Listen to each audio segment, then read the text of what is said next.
today, I've got Terry Bean in here, who is a very large part of why TEDxDetroit exists. Okay, I'll accept that. We'll go with that. We'll get into some more details on it. That's a thing. Yeah, as we go. So, Terry, I want to start off, first of all, by having you introduce yourself, give us your fun title, and then we'll kind of dive into how you got to where you are today. Yeah, so Tara, when she asked on the production team, said, "What's your title?" And I'm like, "You pick, man. I have 87 of them." So I think we settled on Chief. Chief, just right? Chief. Which is really more of a nickname for me, but it's fitting for all the chiefly things that I do. And so the rest of the question was, what now? What are we trying to accomplish? So let's talk a little bit about how it is that you got to where you are today. So let's start from young. I was born. You were born. Yeah, that was an exciting time for me. It really was. Favorite day. Good it was day. the best. It was a good day. But let's talk about how you got to a point where you've become such a major player in the Detroit TEDx. So I would say that it started a while back, right? We're sitting here in 2024, and in my early career, I was in the sales game, right? Okay. People always told me that, you can talk to anybody. You should be in sales. Yeah. Such bad advice, right? You should be able to listen to anybody, and that would make you a good salesperson, right? It's backwards. But I sold tech. I sold people. I was a recruiter. I worked in the IT space. I worked in the telecom world for a while. Okay. None of it really took. What I was really, really good at, though, was understanding prospects' challenges and connecting them with the people that could solve them. So you enjoyed very much being the guy that knew a guy. I was the guy that knew a guy. I like that. And so I was involved in a large networking group down in Columbus, Ohio. I moved down there right after grad school, so early 90s, mid 90s. Lived there for a handful of years. We ended up growing this networking group. It was cool. I oversaw a handful of different chapters. I'm 26, 27, running around to all these different events, helping people network, helping people get better connected, and really focused on giving and being of service. Okay. And I moved back here to the Detroit area in 2000. And I came back up here for a job, and I came back up here because what I was doing down there wasn't in favor anymore. Mm-hmm. And this was home and where family was. So I was happy to come back. And I found some networking groups, but I didn't love any of them. It didn't have that same impact. Mm-hmm. And I'm entrepreneurial enough. I'd already started my first company at 28 that when you see a problem, you solve a problem. Yeah. So I had been networking on LinkedIn in 2004, 2005, connecting with people all over the world. One day I sat there and I realized that nobody gave a crap about Detroit. Yeah. Right? Especially at that time. At that time, people here didn't really give much of a that was crap before about the big Detroit. names started to come in. So that was before the Dan Gilberts came in. That was before. So I had an opportunity to work down in the city shortly after that. And it was just as things were starting to come around. And every time you tell somebody you work down there, you almost got like this, like, you do? You do? Why would you do that? What, are you the only one? And and it was such a strange time. So that's a great time for an entrepreneurial person to get involved. That's it. So in 2006, Motor City Connect started. Mm-hmm. And it was one of the first hybrid, real world, we're going to meet in the street and online networking groups on the planet. Right. So we were really intentional, really focused on helping people get better connected to the opportunities, to the people, to the ideas they needed to grow. Because in 2006, I could already see that all the big companies around here were going to be shipping people out. Right. Downsizing was going to become a thing. Mm-hmm. And so we needed to figure out how to build up an entrepreneurial class of people in this town. Okay. Because those, in my mind, were the people that were going to save this town. For sure. Right. So fast forward, 2010, 11, when Dan Gilbert buys and moves downtown for the first time. Peter Carmanos had built the CompuWare building at the time. And so there was a little smidge of energy here and a little smidge of energy there. But that's where it really started. And so now you talk, and then I'll tell you the story about how TEDx began. So yeah, so that time again was a really fascinating time to get involved in Detroit, especially as an entrepreneur, because you could get excited about what was happening because and we had an interview in here. We are starting up a big entrepreneurial wing of Walsh College right now, and it's incredible, and we're really excited about it, the Center for Innovation and Entrepreneurship. And through that, we have a guy that came in, and he's going to run the program. His name is Dan Sem. And he and I sat in here a couple weeks ago and we had a very similar conversation about the entrepreneurial spirit and kind of how that comes to be. As somebody who's got to work in the entrepreneurial world for a handful of years now, that is a very different energy. But it is absolutely what you need in a time like that with Detroit, where what had worked in the past is no longer working. In order to have something change, you have to bring in somebody that's willing to make that change. And the best way to do that is bring in a whole lot of people that are willing to make that change and put the energy forth. Now, again, you're saying that you're in your late 20s.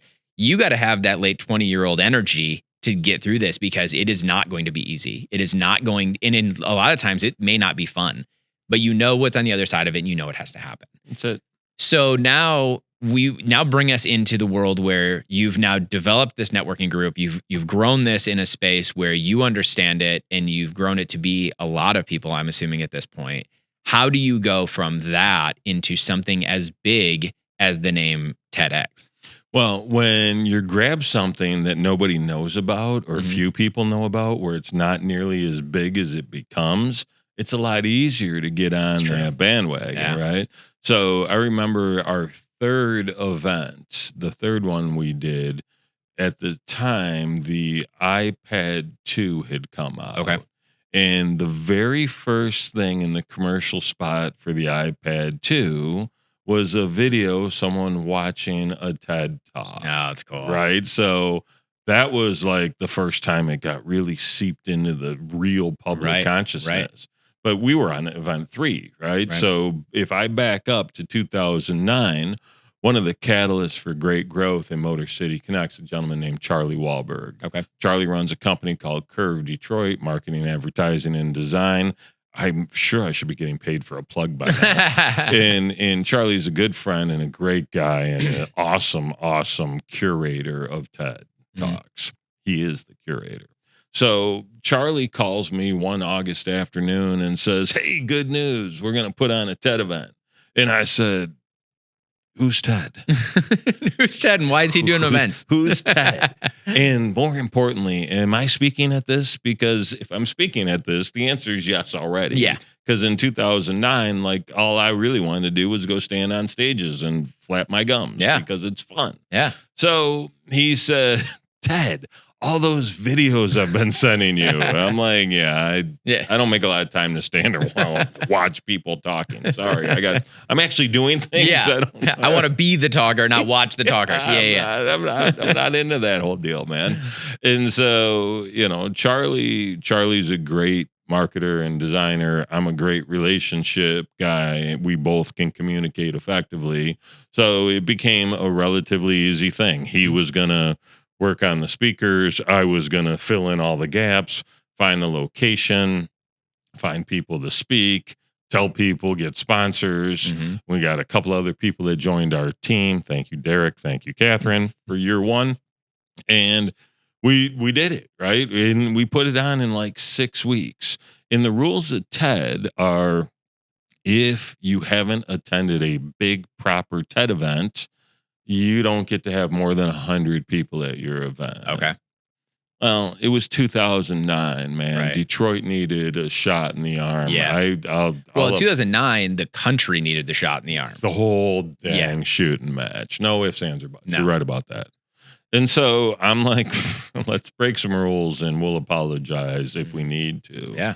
And so it's not like we blew it out of the water, but we had about 330 people show up. Which is great. We were at Lawrence Tech for the first one. I had a friend of mine that was a professor there. I asked her if I could borrow a cup of auditorium. She said, "Sure, no problem."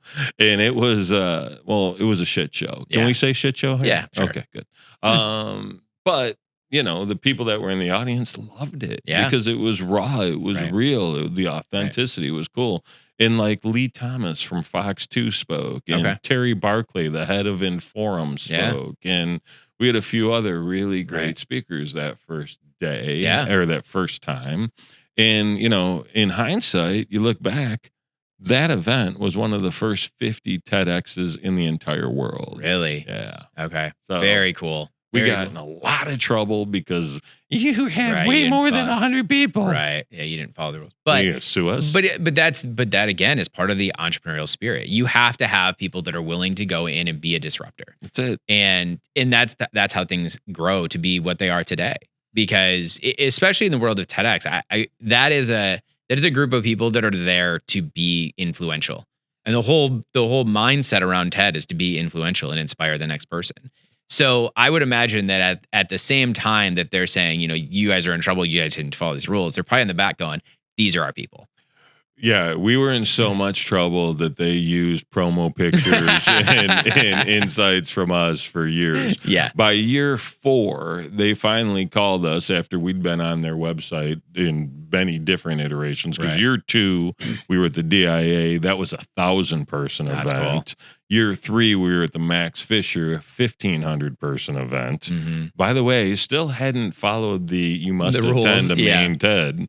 And we were raising money for charity. You're not supposed to do that. Right. So we're doing what the right thing to do Right. was. Yeah. And we definitely leveraged their name and their brand. For sure. Simultaneously, I feel as though we helped create their name and their brand. Yeah, right? exactly. I mean, if you're bringing in over the course of 4 years, you're bringing in 5,000 new people that may not have ever had access to that stuff otherwise. You've just grown their audience by 5,000 people That's right. at no cost to them. And those are the people that showed up, right?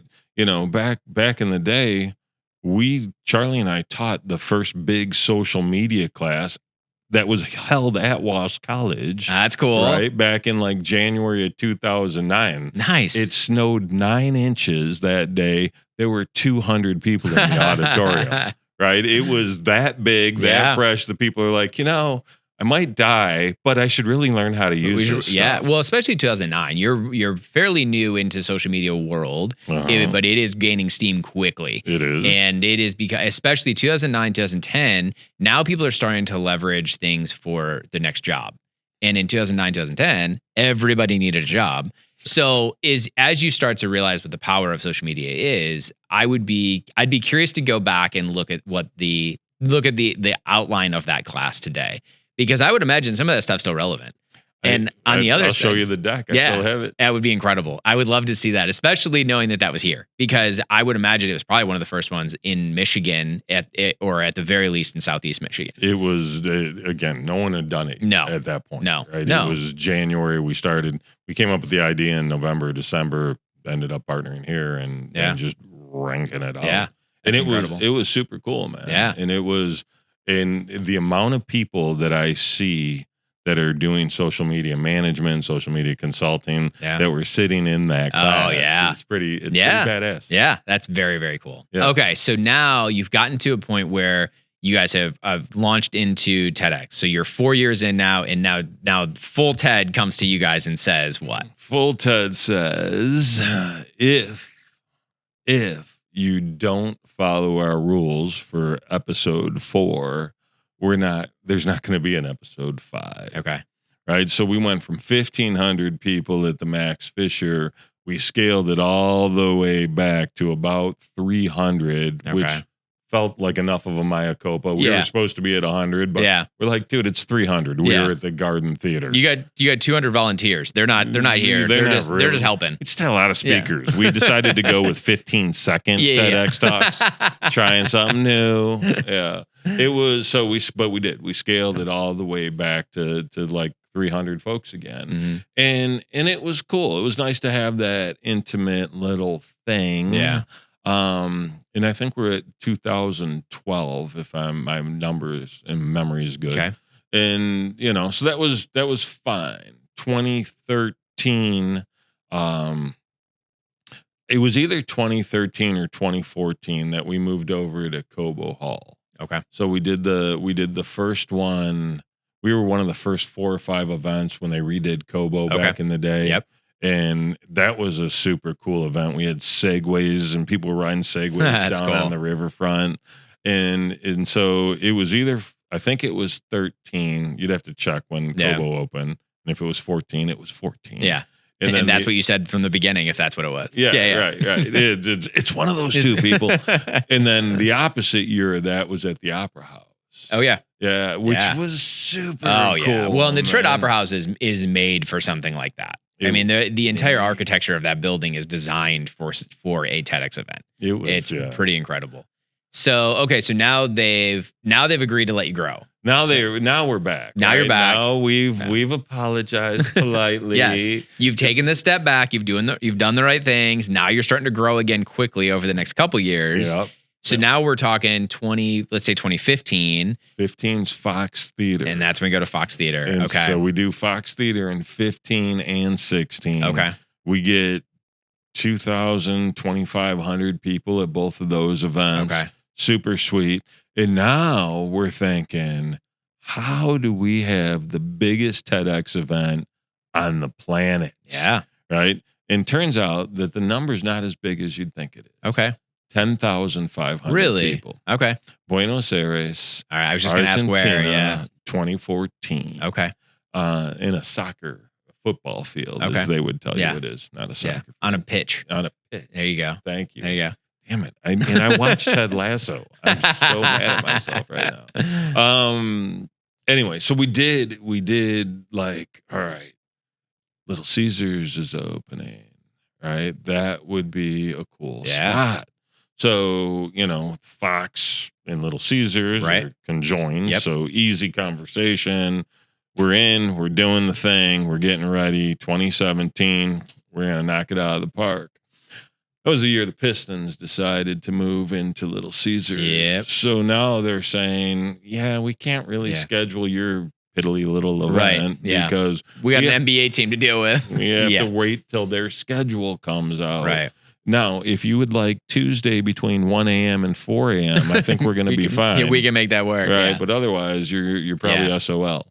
So we took a hard left in 2017, and most of the team was like, we just can't do it. We don't have time. We screwed around too long. And I'm like, we're fine. Yeah. We're nimble. We're flexible people. That's what we do. So we went to the Charles Wright Museum of African American History. Okay. Right? Tiny little auditorium, 330 people. We had the same session twice. And so if you came and you were in the first session, you watched the session, then you toured the museum after. Okay. Alternatively, you toured the museum and then watched session 2. That's incredible. So what a fun way to do that. It was cool, man. Yeah. And if you haven't been to the Charles Wright Museum, it's like the largest museum of African American history in the country, if not the world. Oh, wow. Okay. It sucks. Yeah. Don't get me wrong, it sucks, but it's amazing and awesome simultaneously. Yeah. It's like going to the Holocaust Center. Right. Yeah. Bloomfield. It's always gonna hurt. It's gonna suck to be in there because it's gonna hurt. But it's awesome. Man, is it incredible to see the history and see how far things have come. Right. And so now go 2018. Now we're back out of the little spaces again. No more little spaces for us. Yeah. We got all grown up fast. Yeah. We went to the Masonic. It's an incredible venue. Oh, so cool. Yeah, it's massive. It's cool. The history is there. Yeah, like every year we do like a VIP the night before, a speaker, sponsor, meet and greet. Yep. There's tickets available for that. So people that want to spend too much money to go do something get VIP treatment and get to hang out there. And so we did that, and that included a wickedly cool tour of the Masonic. Yeah. And so 18 was kind of bananas, and we had roughly 28 to 3,000 people there. Yeah. And then 19, we got sucked back into the whole Little Caesars idea, and we were ready for it. And I don't remember how, I'm going to be polite, how that went sideways. Yeah.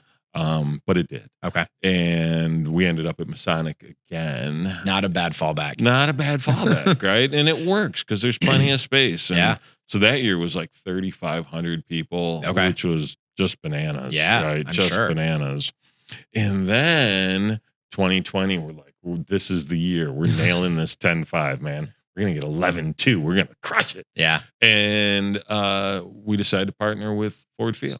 Right? Okay. We're going to do it at Ford Field. Yeah. We're going to take up we're gonna put the stage in the end zone. We're gonna fill up the side of the bowl, and we're gonna knock it out of the park, or we're gonna suffer through COVID. Yep, one of the two. One of the two is gonna happen. Yeah, and we're not having a fall event in 2020. Yep. Until we decided to have a fall event in 2020 and made it all virtual, made it all free. And it was crazy. The best part for me, there's a guy named Al Jean. Okay. Al Jean is the executive producer and showrunner of my all-time favorite TV show, full of a bunch of little yellow people. Okay. So this dude, I've been asking Al Jean to come be on the TEDx stage because he graduated from Farmington Harrison. I wanted him, talk Simpsons, do something Simpsons-y. I didn't care what he did. Yeah. But he always said, "We're running the show. I can't just stop to go do this. To come do this for you, who I don't know, sir." But I stalked him on Twitter for years, because I'm an entrepreneur. If I want something, I'm gonna go get it. That's right. And he spoke. That's cool. He sent his little 8-minute video. Yeah. And he at one point said, "And now you know why I'm behind the scenes on TV." But it was great, man. Yeah. It reminded me of like a 13-year-old Jewish fella being bar mitzvahed. Yeah. Right? Yeah. He had his notes. But how cool though to get somebody at that caliber, because and especially somebody that was not necessarily super willing to do it, but they saw the power of what you were doing. That's it. And that has to speak even more volumes than the audience itself, is that you have people that are not your typical speakers, but are the big names, and they're willing to come give that talk at your event. Yeah, it was cool. He was kind enough after the fourth no. I finally said, "All right, well, at least let me interview you on my podcast." Right. So he did that. That's cool. And that was so. Dude, I had to talk to Al Jean for like an hour on a podcast. That was so bananas. And it turns out he puts his pants on like you and I. Yeah. So it was 2 feet at a time. Right? Yeah. Just jumps right in. Just jumps right in. It's amazing. He has the move where he bounces on the bed 3 times and then hops in them. I tried that. I landed on my head. No. Then you got to go see a physical therapist. Yeah. It's a whole thing. So now fast forward to this year. So, all right, it's fine. Like, we didn't just do 3 years, 21, 22, and no, just skip. Well, I'm not talking about those. It's over. So, all right. So last year. So, what's your record year that you've had so far? That 2019, that last year of COVID was the best. 21 was like pulling teeth. I'm sure. Well, people were still unsure. They were still trying to be careful. Yep. Got it. It was and then wild. So 22 was cool. We did music hall. Yep. And what a man. Then the foyer of music hall is signatures of all the artists. Everybody that's ever played there. I know. Just to go through and just see that and know who stood there. You're like, wait a second, I'm on the same stage as Prince or name it. They were there. Yeah. So that was like a piece of iconic history. For sure. And sweet. 23, we did Motor City Casino soundboard. Yep. So we went from all the iconic old school kick-ass places in Detroit to like the newest, freshest, coolest tech we could find. Yeah. And so the juxtaposition of that was pretty cool. And soundboard was solid. Yeah. Man. Very that stage cool. setup was really sweet. Yeah. And so then now we fast forward to this year. Where are we going to be? We're going to be at Wayne State University at the Field House. Okay. Which is like 2 years old. So it's super brand new. Yep. It's where the Detroit Shock play. And it's where the downtown Wayne State play and the women's basketball team plays. So it's really, really cool. And we're excited to partner with them. Yeah. One of our executive producers, Nick, who runs all our tech, has worked at Wayne State the whole time. Okay. So we've been like they've been sponsoring whether they wanted to or not for all these years. Yeah. And so it's nice to be able to kind of give back to that community. For sure. And we're excited because it's going to be a cool venue. It's going to have a totally different feel. We're talking about maybe doing TEDx in the round. Okay. Right? Nice. You put somebody at the center court. And it'll be interesting. I'm curious to see how we pull this up. Yeah. We should probably have a meeting about it or something. You should probably, So what's the date on TEDx this year? September 18th. 14th. So coming up soon. Coming up soon. All right. It's coming up soon. Tickets are on sale. Nice. Applications to speak are available till August 4th. Okay. So I don't know when this will air. We'll try and get it out quick and see if we can get a couple extra people in Listen, there. we don't have to edit anything. There's not going to be any editing. It's fine. So, just take the shine off of it. Okay. So, all right. So you have everything's coming up quick. Yeah. All right. So now I would love to pick your brain on how does somebody get to be a TEDx speaker? As a consultant that runs a networking group, the phrase "pick my brain" gives me PTSD. All right, so I would love to chat with you about. Oh, I love that. There you go. Oh, we could totally. We could just talk. So I would love to hear awesome. your fully educated opinion on how does somebody get to be a speaker? So I'm going to tell you from my perspective. So being a TEDx speaker is something that's always been on my bucket list. It's always been something that would be so fun to do. I do have family that have done it and they loved it. And so one of the myths that I would like to hear from you, either busted or proven, is do you have to have already been giving speeches all over the country? Ooh, I love that question. So no. Okay. Hard no. Hard no. In fact, TED and TEDx is really about the idea far more than the vessel delivering said idea. Okay. Right. So I do some coaching and consulting with people to help them get on other TEDxDetroit stages. Yep. And so as part of that, I provide a list of events that they should apply to, which means that I spend a bunch of time researching a bunch of other events. And so if you look at the application process on many, they say point blank, TED is not the place for you to give your canned talk, Mr. Speaker. In fact, some of them will go so far as to say, we don't want professional speakers. We don't want coaches. Yeah. We want people that are out there doing a thing that can come talk about that thing with an expert level of experience and opinion. So it's the myth busted. I love it. I love that. So, all right. So now let's say I'm the person that says, you know what, this is the year. I'm going to do it. Yeah. And let's say that we're having this conversation 3 months in advance. The application's coming. What am I doing to prep for when that application comes up? So I think the number one thing is people need to focus on an idea. Okay. So what'll happen, a lot of times we'll see applications, people want to talk about this and this and this and this and this. They don't have time for that. This is my time on the red dot. I got to spit it all out. No, you don't. Yeah. No, in fact, please don't. Please don't. You won't. So just don't. Yeah.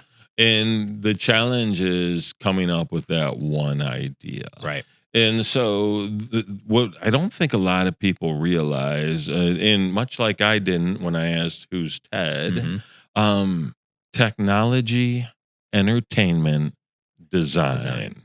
These are the three areas that drive innovation across industry. So as many times as we'll see I was going along, life was great, my pickup truck broke down, I turned into an alcoholic, my wife left me, I lived in a garbage can, I picked myself up by my bootstraps, and now I'm a gazillionaire, and you can be too. That's not really a TED Talk, right? No. It's inspiring, and people like the human spirit, and they love that energy.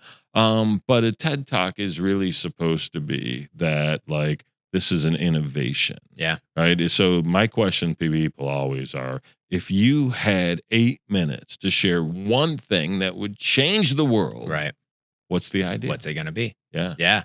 So now let's say that you're talking about somebody who is on the fence and they're like, look, I have 3 things that I want to get it all in there, but obviously that can't be.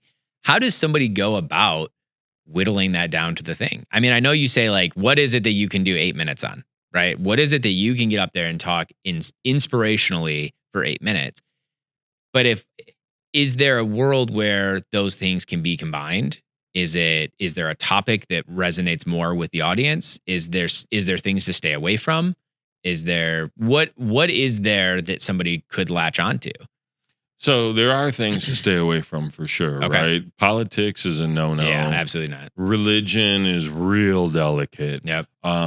You can't sell a ding dang thing from Good. stage, right? So those things are all like you're out. Yep. Our religion again, It's debatable. Yep. There's an angle that you can take and do if you do it right.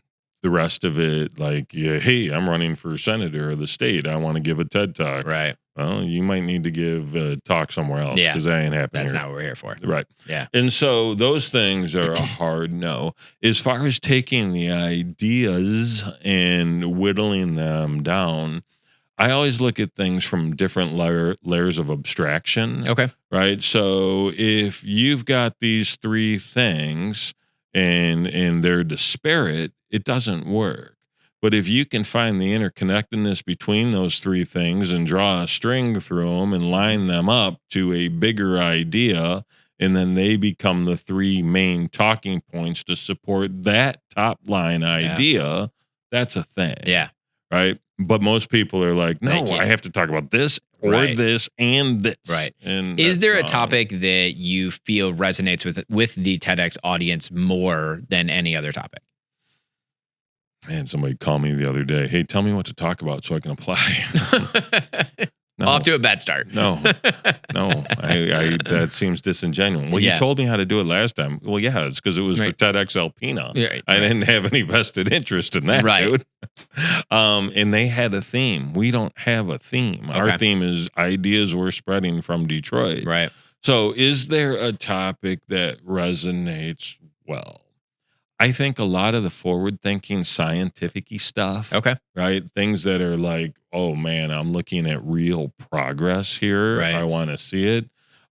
We had an electric vehicle that does vertical takeoff and landing. Oh, okay. Right? EVTOL. Yep. A giant drone that you could fit 6 people in. That's cool. Right? Yeah. That's being worked on in Detroit. Yeah. It's happening right now, right?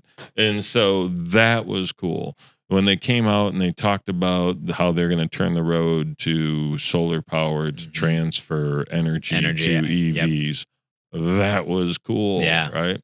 Even the guy that gave the retrospective of the EV vehicles a couple of years back, where, they were talking about before World War II, EV and internal combustion were neck and neck, right? So we're all like, well, EVs have been around for 6 years, right? Well, not quite. They've been popular for 6 years. Yeah. Yeah, 9 decades, but same. So interesting. So now let's say, because the tech stuff obviously is so fascinating, but now Joe Schmo that's not in the tech space, what do you find that they generally will be talking about? So it's fascinating to me. You can really get a finger on the pulse of the mindset of people based on reading TEDx application. Really? Right? I would imagine that's very fascinating to do. So 12 years ago, everybody wanted to talk about communications and social media. Yep.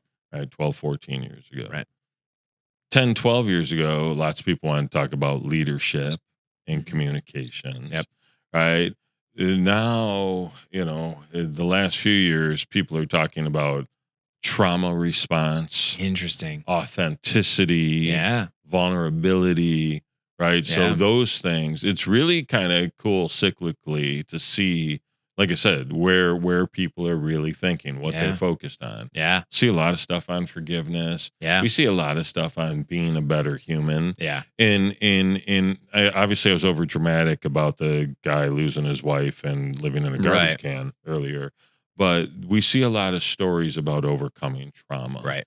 And the hardest thing to do is to figure out if your trauma is better than their trauma. I would imagine, yeah. And that's like such a weird, like a weird predicament because those are triumphs of human spirit. Yeah. Right? But did you dine on the hospital table clinically for 38 seconds and seeing the light? Is that different than the guy who got hit by the car and broke his back and his legs and learned how to walk again? Right. I don't know. Yeah.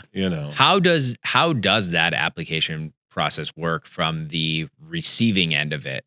So from your side, you How many applications do you generally receive for a single session? We'll get 200 to 300 this year. Okay. Although maybe a little less because we put such a tight window out. Yeah. And we're not, we're old school, so we're still using Facebook to market. Yeah. So you can scold me later, Mr. Marketing Well, Professor. we'll do that after we turn the cameras off. Yeah, definitely. Let's not do that on camera. And then how many spots do you fill? Right, 20. Roughly. Really? So 200 to 300 applications for 20 spots. That's exactly. And so, to be fair, included in those 200 to 300, there's going to be some dance acts. There's going to be some musical acts. There's going to be some magicians, some comedians. Okay. Right. Maybe an artist. Mm-hmm. But I said some. Yeah. Right. It's like 20 to 30 are that category. Right. And there's always going to be something there because, as I mentioned, Charlie is a masterful curator. It is a roller coaster ride through 3 different sessions. I'm sure. Every single time. Every year we finish, I look at the team and I say, I don't know how we're going to beat this. There's no way it's going to get better. And then it does it again the next year. So you have 3 sessions per weekend? Per day. September 18th. Okay. Wednesday. So it's just the day. Yeah. So you have 3 sessions of 20 per. No. Okay. No. So how many people get to perform in a day? 36 different acts. So music, artist, magician, comedy, presenter, act. Okay. Right. So between those 5, there's probably a couple other categories that I'm not thinking about. But between those, there's about 35 different moments on the stage. Yeah. Right. And so the single longest person, scheduled to 12 minutes. Okay. Right. And that person's usually going to be someone that's telling a story and then doing some art or playing some music. They're doing multiple things. Yep. Okay. The majority of the people that are presenting have 8 minutes. Yeah. Right. And there's a timer and there's a countdown clock. Yeah. We don't normally grab the hook. Yeah, not the big old hook and pull them off. Yeah. Sometimes we need to. Yeah. But that's the lay of the land. There's a couple of people that'll get up and talk for 4 minutes. Yeah. Man. Okay. So now let's talk about what that application looks like. So now let's say I'm somebody, I'm going to do the application. What is it that I'm doing that I'm going to submit to you?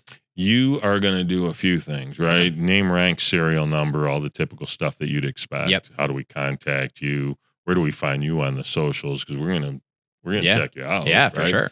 The things that are I don't want to go so far as to say unique to TEDxDetroit, but are specific to TEDxDetroit. Yep. Some of them are unique. I've seen other apps that don't have this. Because they're all independently run. Right.